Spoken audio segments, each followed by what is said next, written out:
VTuber. Yes, itu adalah jawaban dari banyak rata-rata anak di SD bilang kalau udah gede maunya jadi VTuber. Maunya jadi anime gerak-gerak terus tahu-tahu dapat duit terus ketawa-tawa cempreng. Lalu pasti bakal banyak orang-orang yang bilang, wah ini tanda-tanda kehancuran bangsa, ini tanda-tanda kehancuran peradaban nih. Bukannya jadi arsitek, bukannya jadi anak teknik, bukannya ngurusin perminyakan, bukannya menjadi politisi, malah jadi VTuber. Hancur bangsa. Tapi pertanyaannya, emang salah nggak sih anak kecil jadi VTuber? Dan apakah ini fenomena pertama kalinya terjadi di sekitar kita, bahwa pekerjaan-pekerjaan entertainment yang sebenarnya bisa dibilang nggak jelas malah jadi keinginan utama banyak bocil-bocil? Dan fun fact, ternyata ini nggak terjadi di Indonesia, ini terjadi di Jepang itu sendiri. Jadi apakah Jepang hancur karena masa depannya akan ditentukan oleh seorang VTuber?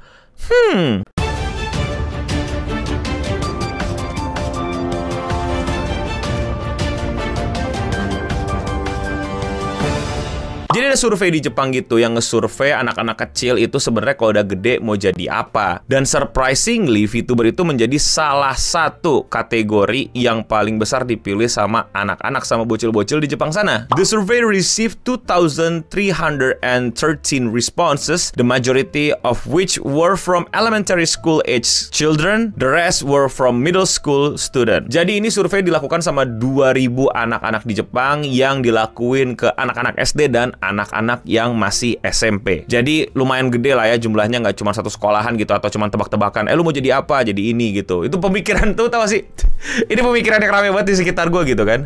Misalnya gue bilang, anak muda sekarang menurut data cenderung lebih suka nggak kerja gitu. Terus tiba-tiba ada orang, enggak kok bang, temen gue suka tuh kerja gitu. Anjing, temen lu berapa? 2.000, 3.000, 5.000. Satu biji doang langsung memfalsifikasi hasil data gitu. Kan dibilang juga cenderung, ya kemungkinan besar dari data. Ya kalau temen lu kagak, ya masuk akal. Karena kesimpulannya nggak absolut, tapi pemikiran lu emang...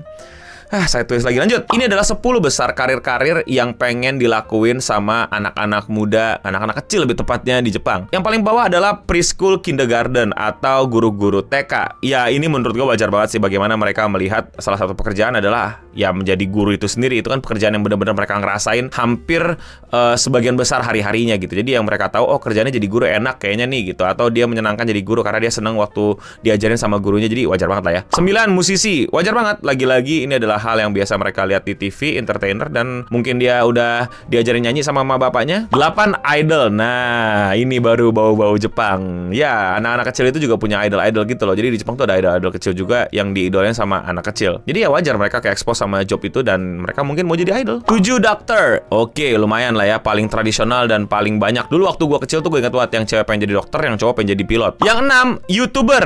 Oh, jadi ini no, cuman peringkat 6 no, pengen jadi YouTuber. Weh, yang kita bahas tuh VTuber. Yes, dan VTuber sama YouTuber itu di sini dibedakan. Jadi YouTuber itu peringkat 6 gitu ya. Mungkin bocil-bocil di sana juga demen nonton Cocomelon. Nomor 5, aktris, model, atau aktor. Lagi-lagi apa yang selama ini dilihat sama bocil tersebut? Dunia entertainment. Ya, aktor dan aktris juga termasuk. Dan masuk ke nomor 4, VTuber. Dan di atasnya ada Utaite alias cover singer, ilustrator, dan guru sekolah. Sebenarnya kalau dilihat-lihat masih sehat ya. Walaupun ada masuk banyak dunia entertainment di situ, tapi ya ini adalah hal yang cukup menarik bahwa VTuber itu udah menjadi masuk mindset teman-teman yang masih bocil gitu, dan mereka merasa kalau itu adalah hal yang luar biasa dan mereka suka hal tersebut dan mereka pengen juga gitu jadi anime. Jangan salah, di Amerika pun yang sekarang the most desired career among anak-anaknya adalah menjadi YouTuber. Bagaimana dunia YouTuber itu benar-benar terekspos di Amerika dan udah banyak banget konten kreator di Amerika, dan Amerika salah satu lahan konten kreator yang paling subur juga ya. Jadi banyak banget bocil-bocil yang pengen jadi YouTuber. Di Indonesia juga udah nggak kaget kan, banyak orang pengen jadi YouTuber, pengen jadi TikToker, pengen jadi konten kreator dan influencer. Yang pengen gue bahas adalah gue tuh kadang suka nggak paham sama kritiknya. Mereka mengkritik bagaimana anak-anak sekarang itu pengennya cuma jadi YouTuber, pengennya cuma jadi VTuber, pengen jadi anime, pengen jadi 2D, terus dapat saweran, terus happy. Apa salahnya? Menurut gue nggak ada ya, karena gue yakin pertama, dia kan masih tumbuh kembang ya. Siapa tahu ntar gede ganti. Kayak lu pada yang kritik cerita-cerita kecapean aja, gue aja gak kesampean gitu. Jadi ini gue gak ngeledekin lu pada yang cita-cita gak kesampean ya. Gue pun gak kesampean gitu. Gue dulu ingat banget gue pengen jadi profesor. Karena menurut gue tuh kalau di film-film kartun, profesor pinter, selalu bisa punya solusi akan masalah, bisa menciptakan gadget-gadget yang seru-seru kayak Doraemon gitu. Doraemon gak nyiptain sih, tapi you get my point lah. Apakah sekarang gue profesor? Tidak. Saya sosial media strategis.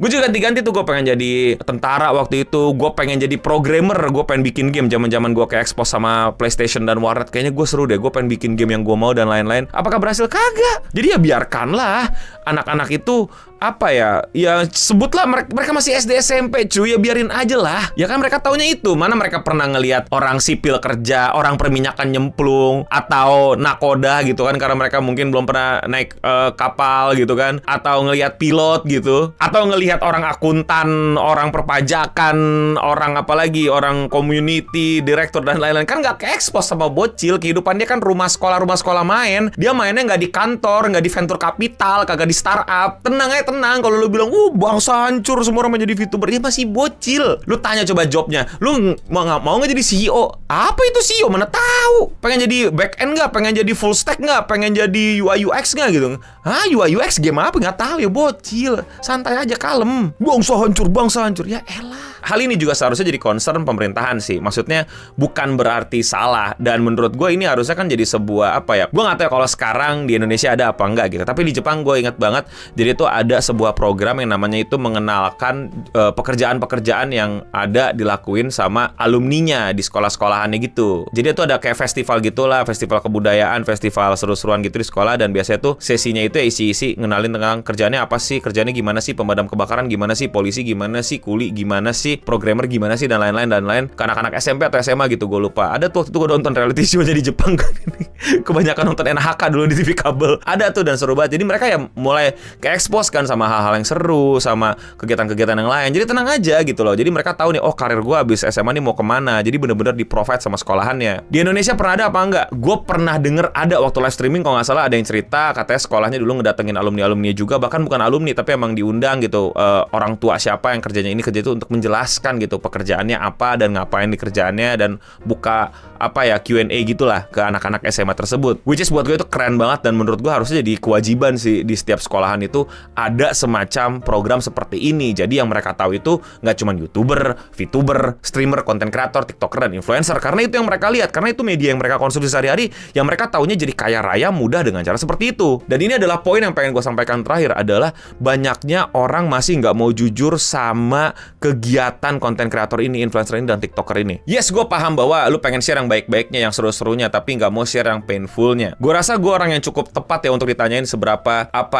painfulnya, red flagnya, sisi gelapnya dunia content creator dan influencer yang masih banyak orang nggak mau ngomongin. Karena mereka mau ngomonginnya toto AdSense 1 miliar, dapat endorsement 100 barang, kemana-mana gratis, tiket pesawat, business class, dan lain-lain. Tapi gue nggak bilang itu semua bohong, tapi banyak dari content creator nggak mau ceritain pahitnya, atau sisi gelapnya, atau red flagnya, atau hal-hal yang mungkin nggak kelihatan sama para penontonnya. Begitu juga dengan kayak contoh dunia artis, dunia aktor, dunia kerja agensi, dan lain-lain. Kalau agensi gue rasa udah banyak cerita buruk ya. Kalau di Twitter tuh sebenarnya orang-orang yang udah kerja karyawan swasta lah secara general tuh pasti udah banyak lah curhatannya, sisi gelapnya dan red flagnya di Twitter tuh banyak banget gitu. Nah, yang pengen gue bahas nih ya, maksudnya sisi gelapnya dan lain-lain ini singkat aja gitu. Ini gampangnya aja. Karena bisa jadi 3 video sendiri untuk ngebahas dunia culture, content creator, influencer, streamer, dan lain-lain. Ini banyak banget terjadi di sekitar gue, tapi gue nggak tahu lu pada ngerasain apa nggak gitu. Kayak enak banget lu jadi content creator, jadi influencer, jadi streamer gitu kan, duduk doang ngangong-ngangong yeping gak jelas, terus dapat duit, terus disawerin, terus dapat banyak followers, terus dapat endorsement dan lain-lain. Pertama, kalau enak, kalau lu tahu bilang itu gampang, kalau lu bilang itu mudah, ya kenapa lu nggak lakuin? Kenapa lu nggak coba? Kenapa lu nggak mulai? Kenapa lu nggak mau enak juga? Kenapa lu pilih jalur yang susah menurut lu? Kan menurut lu enak gua. Menurut kan gampang gua nih di posisi gua yang sekarang. Ya lakuin bang.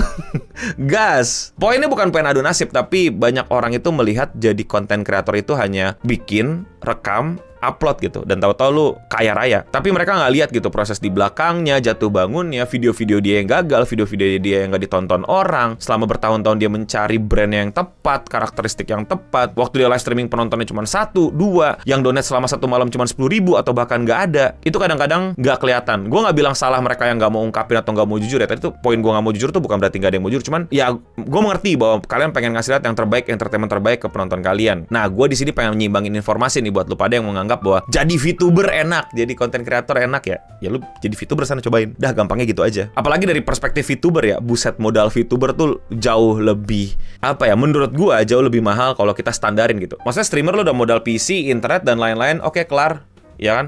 Lu pencet live, oke gitu. VTuber nggak selesai. Lu mesti punya model, lu mesti punya avatar, lu mesti rigging. Kalau bisa sendiri bagus, kalau nggak bayar orang atau beli, modal tambahan lagi. Dan bahkan secara ekonomi ini, menurut gue yang sampai sekarang gue sering ngomongin ya, menjadi VTuber itu untuk mendapatkan uang lebih kalau lu nggak ada top adalah lebih susah karena banyak brand itu susah masuk. Kalau ngomongin AdSense dan Saweria lain cerita ya, tapi pintu ketiga lu yaitu brand atau sponsorship atau kerja sama brand itu jauh lebih susah karena brand biasa lebih prefer ke orang yang wujud fisiknya ada kayak gue gini, karena kan gue menggunakannya dan bisa dipakein gitu. Bukan berarti VTuber nggak bisa ya, tapi lu tau kan maksud gue, lebih susah karena lu adalah anime, bukan real person, dimana brand-brand di sekitar kita itu masih pengen yang real person. Beda lah kalau game, kalau app dan lain-lain, tapi bukan berarti nggak bisa, cuman secara data jauh lebih susah. Sesimpel diundang ke event, lu mesti ribet sendiri, lu mesti punya ini setup sendiri dan lain-lain. Makanya gue put a lot of respect buat para content creator yang masih baru mulai, yang masih mencoba, apalagi VTuber yang modalnya jauh lebih besar dan lain-lain. Struggle itu lumayan, bukan lumayan, susah. Ya cobain kalau nggak percaya. Dan ya jadi reality check aja lah buat teman-teman gitu. Gue nggak bilang impian anak TK dan SMP SMA ini adalah salah untuk menjadi seorang VTuber, tapi mungkin mereka masih belum, ya tadi gue bilang belum gede-gede amat, dan masih belum tahu jatuh bangunnya menjadi seorang VTuber, streamer atau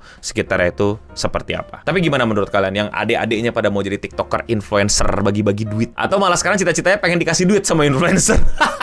Komen di bawah. Kalau kalian suka pembahasan yang overthinking kayak gini, lebih mendalam melihat membedah fenomena sosial dan merefleksikannya ke kehidupan kalian, anjay, jangan lupa support gue dengan sesimpel klik tombol subscribe. Dan ya, sekian seputar internet untuk episode kali ini. Gue No Bening pamit undur diri, dan untuk kita semua stay clean and sound. Enak No jadi lu, ya Gi jadi gue, emang bisa.